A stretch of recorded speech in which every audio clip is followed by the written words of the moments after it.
Hello and welcome to your in-depth weekly horoscope for week commencing the 22nd of August for the Sun or the Ascendant. As ever, I'm going to give you the broad strands to look out for, but please stay with me. I will then dive deep to give you in forensic detail each of the 12 zodiac signs from Aries through to Pisces. Now, as this week begins, Mercury, the ruler of the sign of Virgo, is forging a tremendous angle to Pluto. So there's a sense that the analysis that Mercury in Virgo provides at the best of times is heightened even more by this combination. Now the Sun on Tuesday also powers into Virgo. So a very Virgoan energy is starting to develop. Some may call this Virgo season. So what is the sign of Virgo about?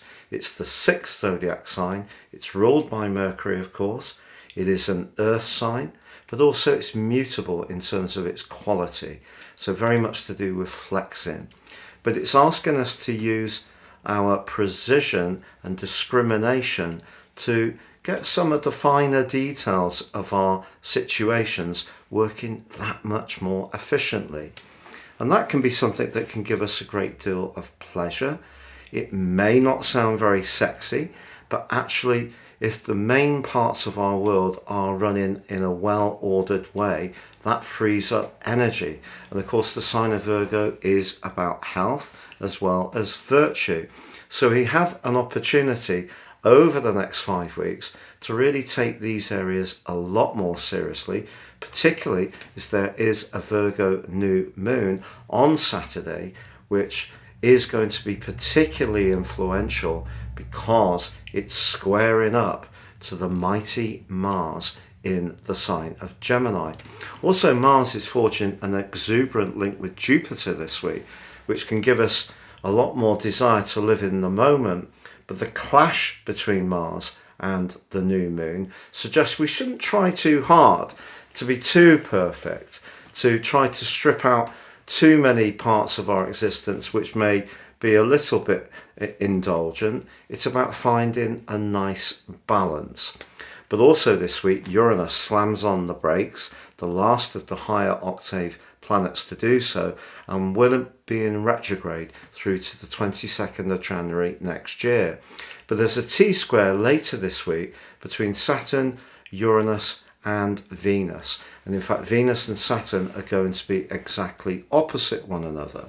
So any relationship where one partner tends to be quite sacrificing and hardworking, particularly on the domestic front, and the other person tends to be a bit more focused on their own needs, that could cause some frostiness, frosty relations as this week draws to a close. But also on Friday, Mercury moves into the sign of Libra.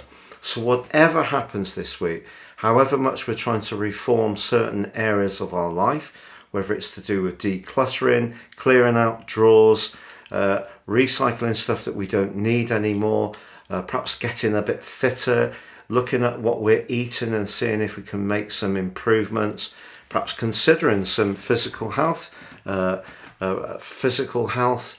treatments such as massage or aromatherapy. All that virtue is going to be tested by that T-square that involves Saturn. So when Mercury moves into Libra at the end of this week, important to listen, because I do think a bit more of a critical vibe is going to start to develop as this week draws to a close. Please stay with me for your in-depth forecast, but if you are wanting to ascend above zodiac astrology, if you give me 3 pieces of personal birth data of time, date and place, I can give you a roadmap that can guide you for the rest of your life. This can help you to understand some of the difficult patterns that may have come up over the years, but also highlight the opportunities that maybe you can embrace a bit tighter. But also with this, you will get a forecast as well, and 30% off with my special offer.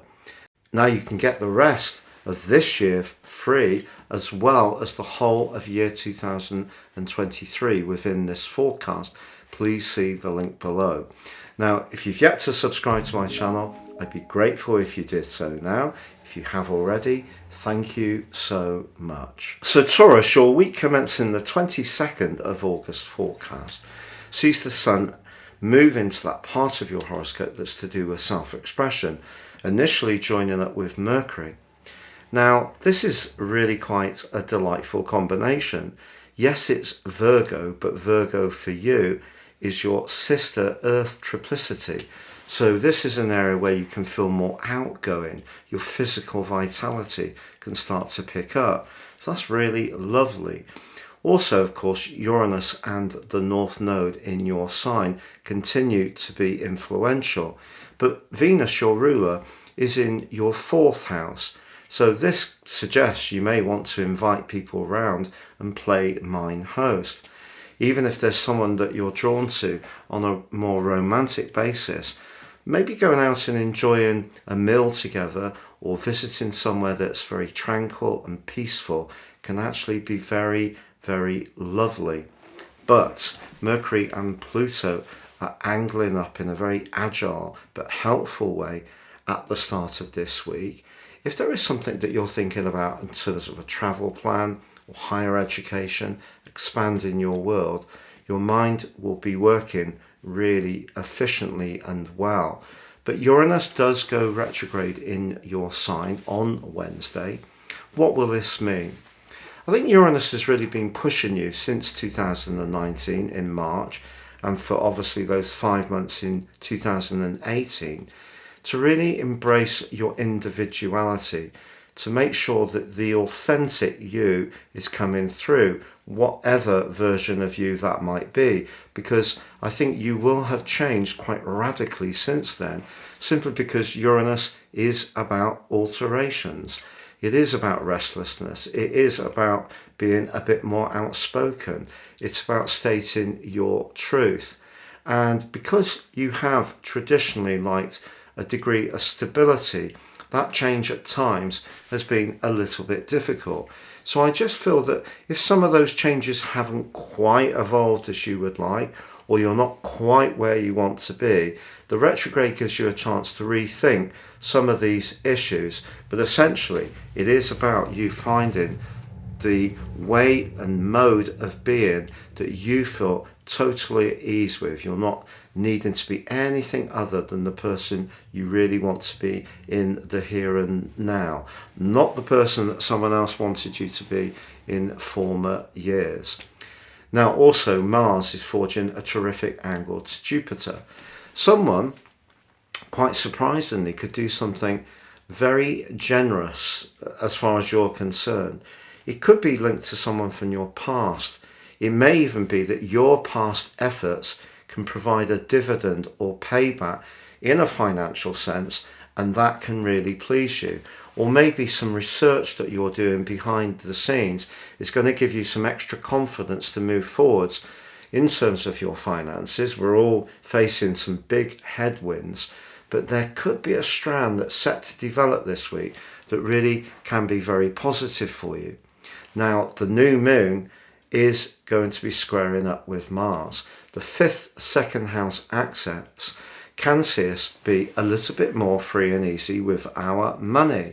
But of course, a lot of us are being more mindful, particularly of our use of resources. But if there is a plan that's evolving for you that you feel hopeful about, I think this new moon is saying, yes, be open to it, but don't be too free and easy with your resources. Also, the 5th second house influence is likely to see some high spirits and some moments of real sociability over the next month. And you may find it a little bit difficult to not enjoy such meetups to the absolute max, but why not? But I should just say, of course, that your ruler Venus is checked by Saturn later this week, and it's possible that someone, perhaps it's a parent or an older sibling or someone you have respect for, may even be a boss, could just be a little bit brusque in their way of their tone or their way of expressing themselves, which could just grate on your nerves a bit towards the end of this week.